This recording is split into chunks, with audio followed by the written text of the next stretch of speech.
Welcome mga Joy. Today we'll be discussing about Sovereignty and Security by Thomas Hobbes from his book So, Leviathan. the short biography of Thomas Hobbes.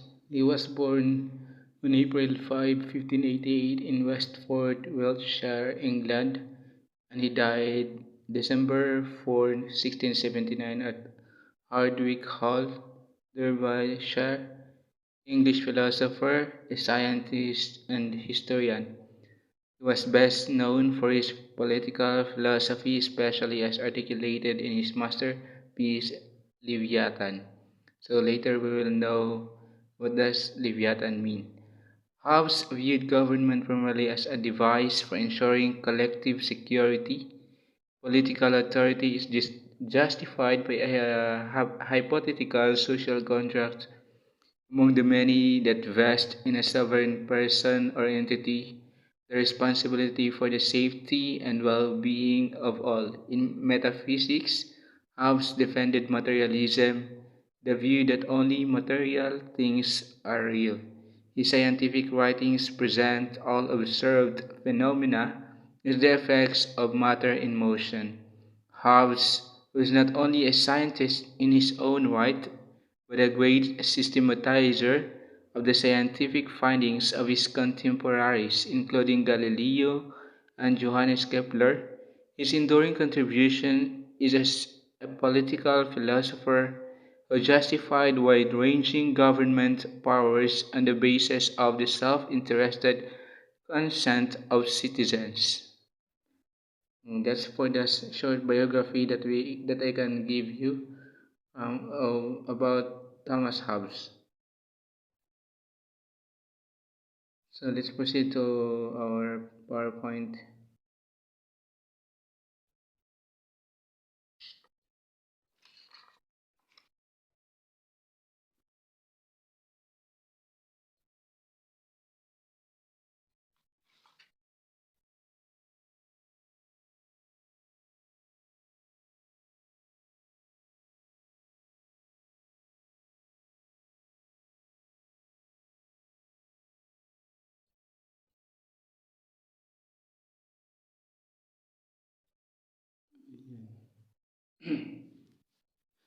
Aquinas pictures proper government is of a just monarch ruling under God for the good of all.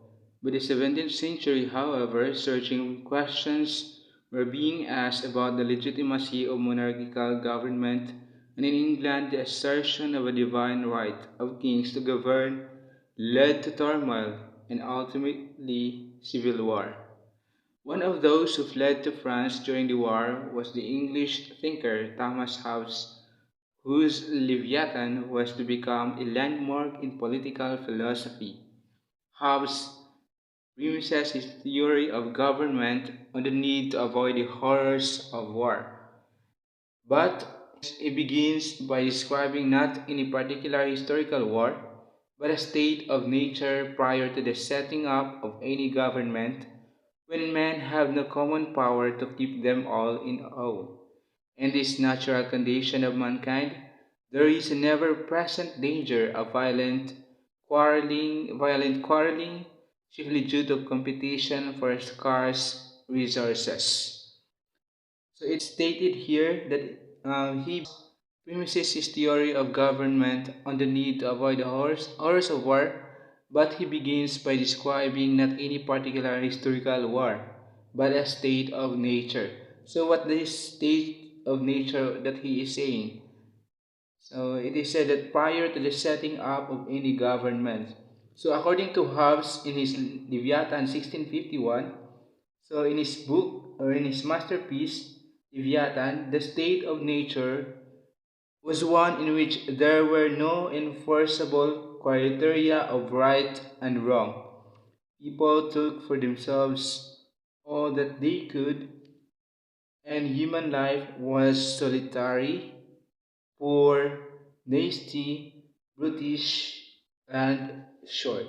Solitary is like imprisonment. That's a life of being alone or aloof, isolated life, and being an isolated person based on psychology, it would not would, but it could lead to um, danger, or it could kill a person. It is fatal, in short. And it is said poor, according to the description given by Thomas Hobbes, poor because during the time, because there's no enforced rules, there's no set of standards to be followed. So life before was very miserable. Like life, there was poverty, scarcity. There's no enough resources to provide the necessities of life. Kung baga, yung iba doon walang damit, walang pagkain, walang bahay. Yung mga needs, mga basic needs that should be given to each of them, wala sila nun. And it is also described, the third adjective that he gave is nasty, or how do you pronounce that? That's nasty. People prior to the setting up of any rules behave in an unkind and unpleasant way. That's being nasty. So maraming barumbado ang asal o pag-uugali ng tao. So, yung ganun. So, next word is brutish, means yung mga tao before, yung napaka-cruel yung mga tao dati, napaka-violente, and very stupid people were living there. And lastly, life was short. Why was life was short?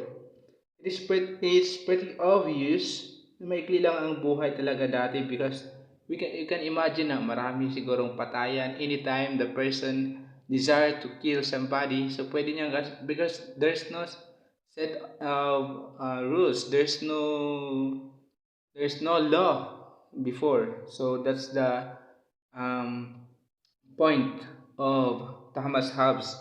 So kahit kailan, anytime, anywhere, pwede mong kitilin ang buhay ng tao. So that's being one way of being violent.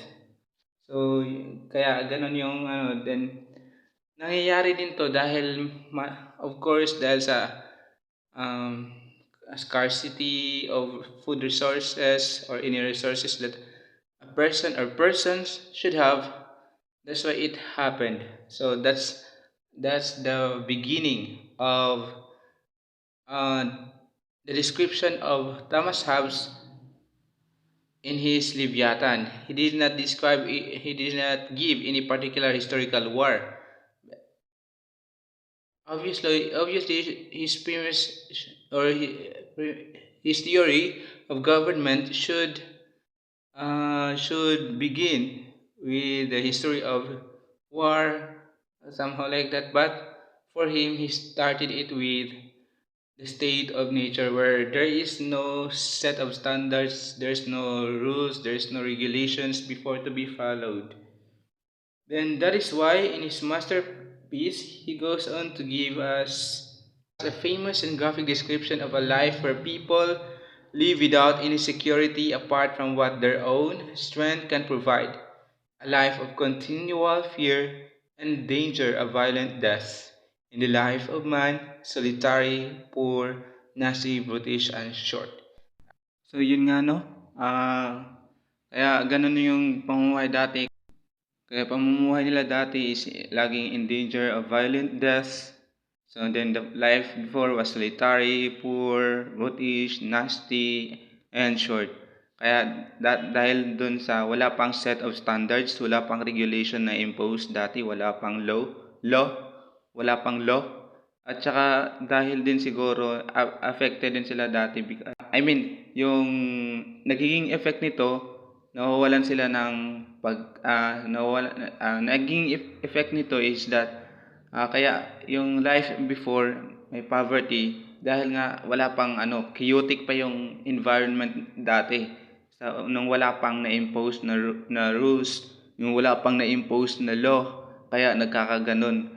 Kaya ganun ang buhay nila. So kung i-compare natin sa buhay natin ngayon na may na-impose na rules, may law na sinusunod, bawat kahit saan ka magpunta may mga laws, may rules, may set of standards na susundin, may regulations.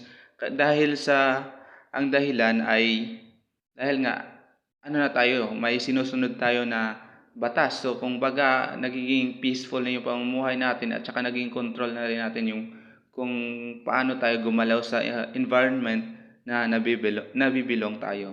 Okay? So next slide.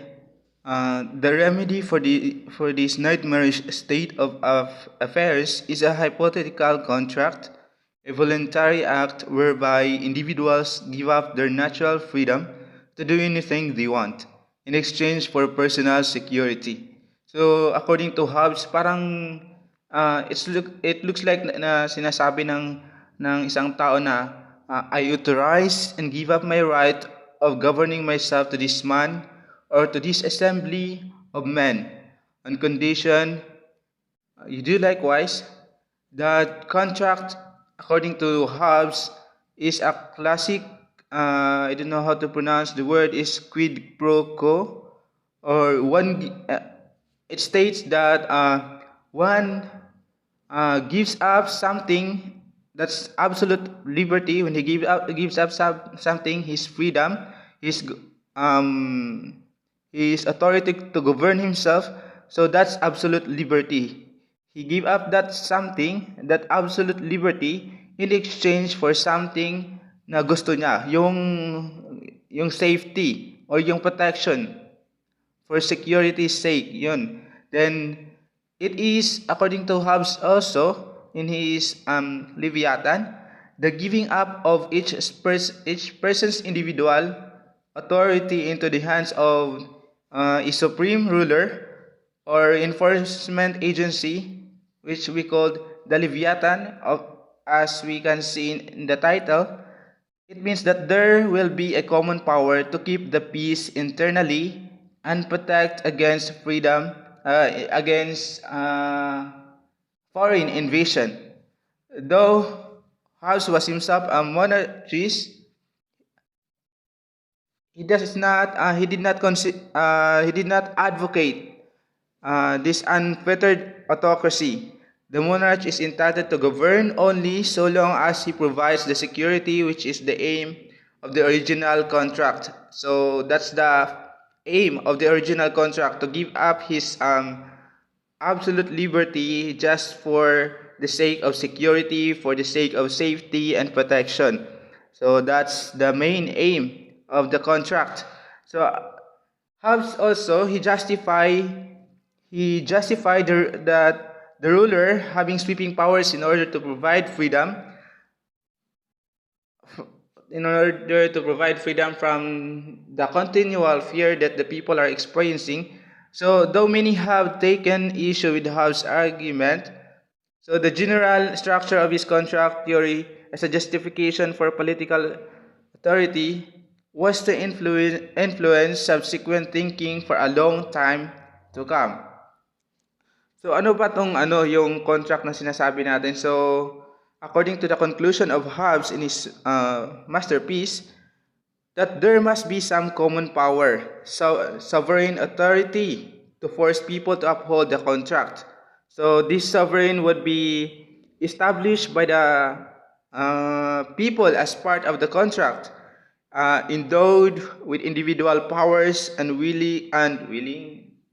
the correct word is the wills of all, and authorized to punish anyone who breaks the covenant.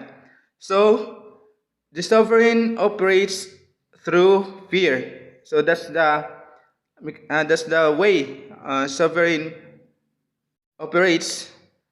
The sovereign, he or they, operate through fear. The threat of punishment reinforces the mandates of the laws of nature, thus ensuring the continued operation of the social contract. Yung contract, as I stated a while back. The sovereign is the ruling force behind the contract.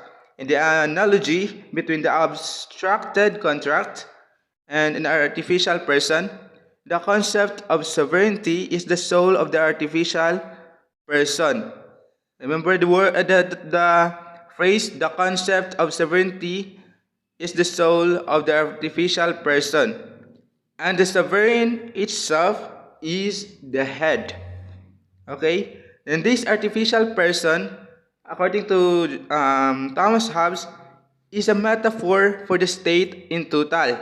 And Hobbes actually named it this artificial person as Leviathan. Now we understand, we have understood already why Hobbes why he made the title, or he makes the title Leviathan. So that's the reason. So okay. Of the natural condition of mankind, so the nature has made men so equal in the faculties of body and mind that though there be found one man sometimes manifestly stronger in body or of quicker mind than another, yet when all is reckoned together, the difference between man and man is not so considerable that one man can thereupon claim to himself any benefit to which another may not pretend as well as he. So what does he mean? What does it mean? So according to what I've understood, so for us to the strength of body, the weakest has strength enough to kill the strongest. It's somehow like that. Then either by the secret of machination or the confederacy with others that are in the same danger with himself. So parang ganon siya with parang ganon. And so as to the faculties of the mind naman, so kanina, so for the strength of the body, so di ba sabi ko kanina na the weakest may kakayahan na patayin yung kung sino yung pinakamalakas na may pinakamalakas na katawan, parang ganon siya na pagkasabi. Then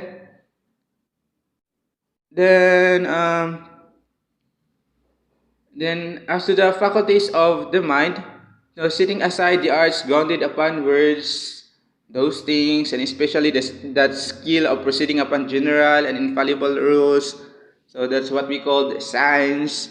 So, which very few have, and but in few things, as being not a native faculty born with us, nor attained as prudence. While we look after somewhat else, I find yet a greater equality amongst men than that of strength. For prudence is but just an only experience, which equal time equally bestows on all men in those things they equally apply themselves unto. That which may perhaps make such equality incredible is but a vain conceit of one's own wisdom, which almost all men think they have in a greater degree than the vulgar. That's what men mostly think. That is, that all men but themselves and a few others, whom by fame or for concurring with themselves they approve. For such is the nature of man, that howsoever they may acknowledge many others to be more witty, or more eloquent, or more learned. So I don't know if I got the exact word. Yet they will hardly believe there be many so wise as themselves. For they see their own wit, their wittiness, at and other men's at a distance. But this proved rather that men are in that point in a point equal than unequal. For there is not ordinarily a greater sign of the equal distribution of anything than that every man is contented with his share. So from this equality of ability arise equality of hope in the attaining of our ends. And therefore, if any two men desire the same thing, which nevertheless they cannot both enjoy, they become enemies. And in the way to their end, which is principally their own conservation and sometimes their delectation only, endeavor to destroy or subdue one another. And from hence it comes to pass that there were an invader had no more to fear than another man's single power.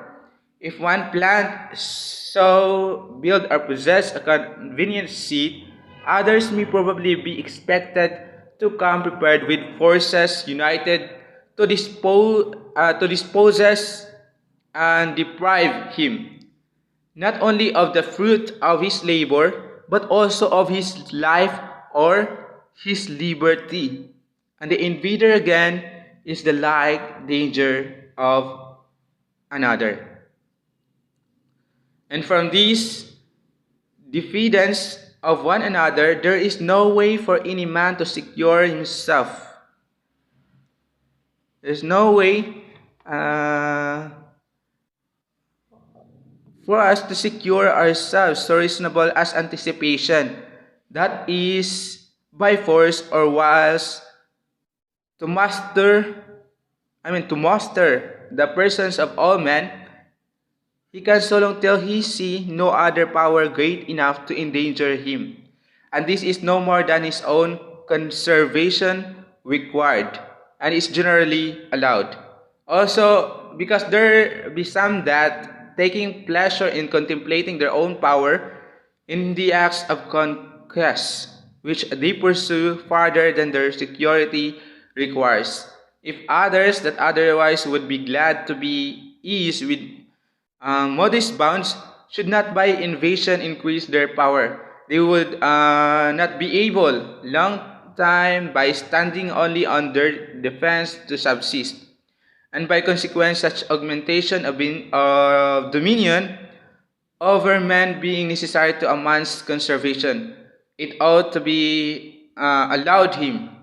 Again, men have no pleasure, but on the contrary, a great deal of grief in keeping company where there is no power able to overawe them all. For every man looked that his companion should value him at the same rate he sets upon himself, and upon all signs of contempt or undervaluing naturally endeavors as far as he dares, which amongst them that have no common power to keep them in quiet is is far enough to make them destroy each other, to extort a greater value from these contemners by damage and from others by the example.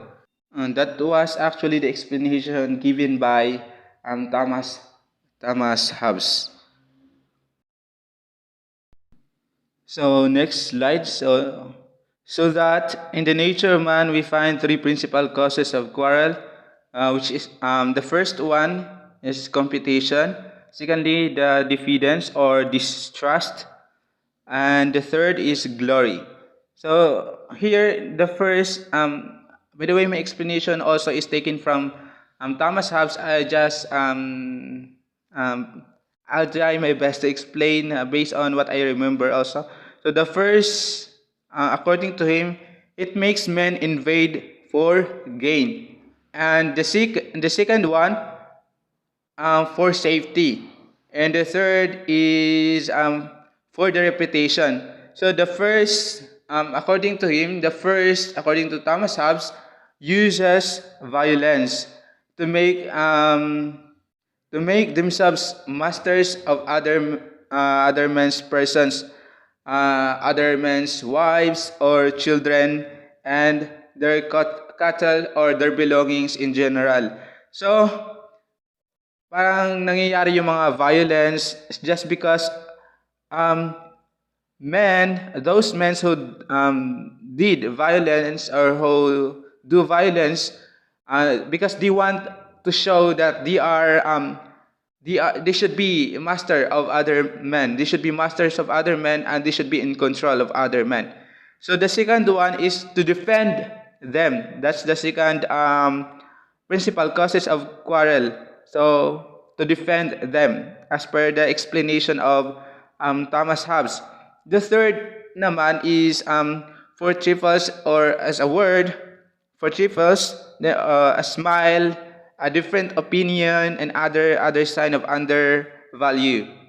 So either it is direct in their persons, or either by reflection in their kindred, their friends, their nation, their nation, their profession, or their name. So that's uh,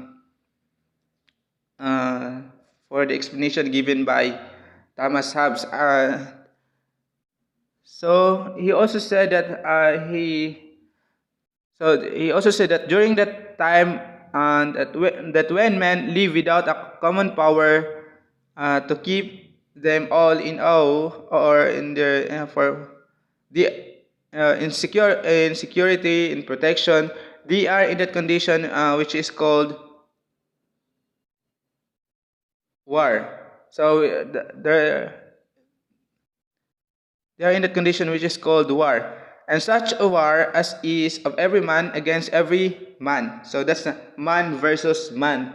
So kaya nga, 'di ba, yung kanina sinabi ko kanina na for the reason why it happened because there was no rules before. Wala pang sinusunod, kaya yung tao kung kailan nila gustong gumawa ng kasamaan, so nangyayari siya. So there was no common power. Parang ganon. So nangyayari siya para gustong sabihin, gusto ng tao na tingnan siya na siya yung master, siya yung may control dapat sa lahat. So of the first and second natural laws and of contracts, the right of nature. So the right of nature is the liberty which each man has to use his own power as he will himself for the preservation of his own nature. That is to say, of his own life, and consequently of doing anything which in his own judgment and reasons he shall conceive to be the aptest means thereunto. By the liberty is understood, according to the proper signification of the word, the absence of external impediments, which impediments may take away part of a man's power to do what he would, but he cannot hinder him from using the power left him according as his judgment and reason shall dictate to him. The law of nature is a precept or a general rule found out by reason, by which a man is forbidden to do that which is destructive of his life, or takes away the means of preserving the same, and to omit that by which he thinks it may be best preserved. Though they that speak of the subject tend to confound right and law, yet they ought to be distinguished, because right consists in liberty to do or to forbear, whereas law determines and binds to one of them, so that law and right differ as much as obligation and liberty, which in one and the same matter are inconsistent. And because the condition of man is a condition of war of everyone against everyone, of every man and against every man, in which case everyone is governed by his own reason, and there is nothing he can make use of that may not be a help unto him in preserving his life against his enemies. So it follows that in such a condition, every man has a right to has a right to everything, even to one another's body also. And therefore, as long as this natural right of every man to everything endures, there can be no security to any man, how strong or wise soever he be, of living out the time which nature ordinarily allows men to live. And consequently, it is a precept or general rule of reason that every man ought to endeavor peace as far as he has hope of obtaining it. And when he cannot obtain it, therefore he may seek and use all helps and advantages of war, the first branch of which rule contains the first and fundamental law of nature, which is to seek peace, and follow it. While the second is the sum of the right of nature, which is by all means we can to defend ourselves. And then of the causes, generation, and definition of a commonwealth. So the final cause are for the laws of nature, as justice or equity, modesty, mercy, and in some doing to others as well as we would be done to of themselves without the terror of some power to cause them to be observed are contrary to our natural passions that carry us to partially pride, revenge, and the like. And covenants without the sword are but words, and of no strength to secure a man at all. Therefore, notwithstanding the laws of nature, which everyone has then kept when he has the will to keep them, when he can do it safely, if there be no power erected or not great enough for our security, every man will and may lawfully rely on his own strength and art for caution against all other men. So, according to Hobbes' description of the construction of the Leviathan, so it draws upon the conclusion about the state of nature and repeats its images. So, katulad nga sinabi niya sa based on our notes, so the only way to erect such a common power as may be able to defend them from the injuries of another is, according to him, to confer all their power and strength upon one man or upon an assembly of men. So parang that's what I've understood. That it may reduce all their wills. So then it may reduce all their wills by plurality of voices unto one will. So, di ba? So, reduce all their wills so that it will become their voices, the various voices will become one will. This is more this is more than the consent or concord. So it is a real unite them all in one and the same person. So made by the covenant of every man in such a manner as if every man should say to every man, I authorize and give up my right of governing myself to this man. So I've stated this also in the last page. I authorize and give up my right of governing myself to this man on this condition that thou give up the right to him. This done, the multitude so united in one person, and that is what we call a commonwealth. Understood? This is the conservation of the great Leviathan. So I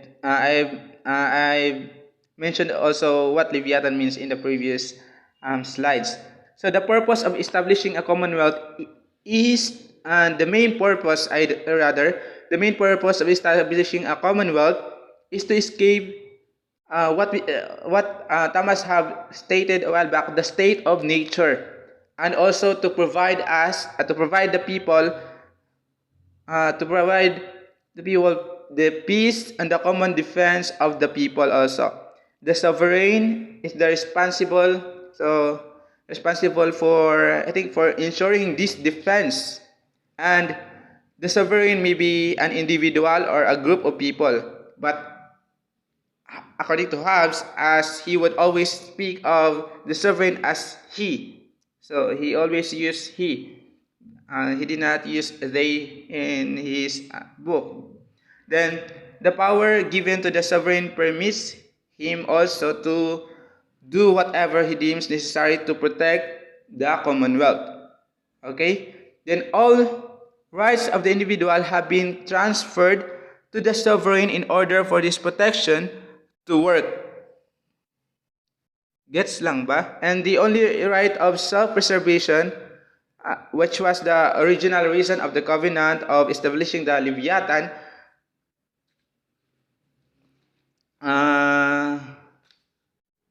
Yes, that was the original reason for establishing the Leviathan, which is uh, which is the which is the protection to work and the right of self-preservation. So that's the main aim, the main objective of the Leviathan, of establishing the Leviathan, this Commonwealth. That is also to escape the state of nature, because as I have said, this state of nature, there was no is imposed rules before. So according to Hobbes, this is to escape the state of nature, and of course, so that there will be peace and there will be common defense among people. Okay, so I think that's all for my discussion, and I don't know if you've got something. So I'm sorry that I can't attend today, and God bless.